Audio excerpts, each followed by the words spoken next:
10:25 a.m. Central Time, Immigration and Customs Enforcement were carrying out lawful operations here in Minneapolis. Because of the adverse weather that Minneapolis has seen in recent snow, one of the vehicles became stuck and ensnared in the snow. Law enforcement were attempting to push out this vehicle, and when a mob of agitators that were harassing them all day began blocking them in, shouting at them, and impeding law enforcement operations.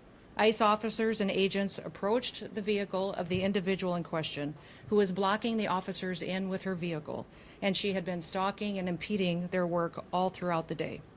ICE agents repeatedly ordered her to get out of the car and to stop obstructing law enforcement, but she refused to obey their commands. She then proceeded to weaponize her vehicle, and she attempted to run a law enforcement officer over. This appears as an attempt to kill or to cause bodily harm to agents, an act of domestic terrorism.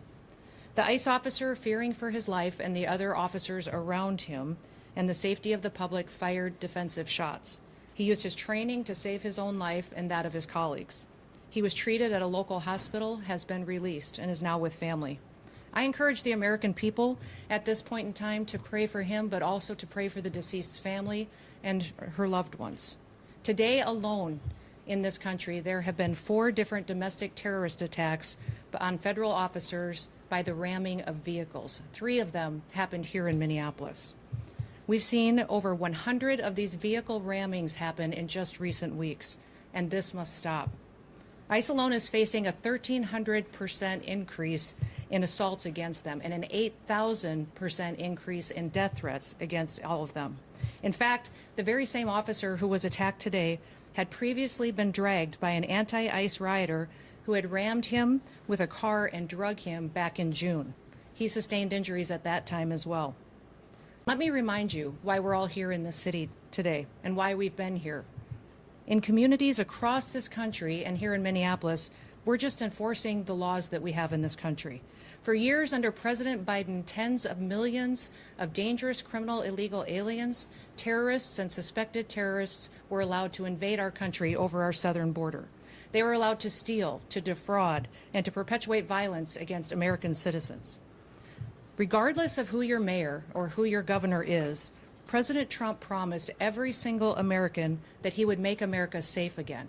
He promised every single American that he would work to protect them from dangerous criminals. Since Governor Walz has been in charge of Minnesota, we have seen homicides go up by over 50%. That's also during Mayor Frey's tenure as well. Since President Trump took office, Governor Walz has released over 470 violent criminals back onto the streets here in Minneapolis.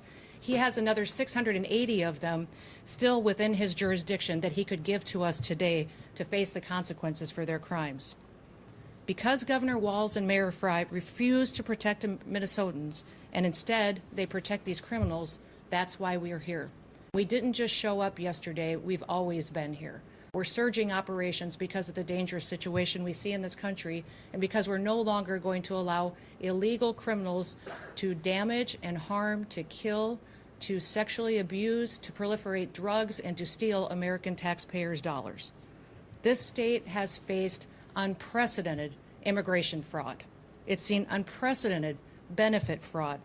Individuals were allowed to come into this country and set up fake companies and fake nonprofits and divert billions of dollars away from American citizens and those vulnerable citizens who truly needed the services from those programs. This city has burned before, and your mayor and your governor let it happen. President Trump is not going to let that happen. He and our federal law enforcement officers are here to bring peace and to bring public safety and to ensure that criminal activity is stopped and that people who perpetuate it will face consequences.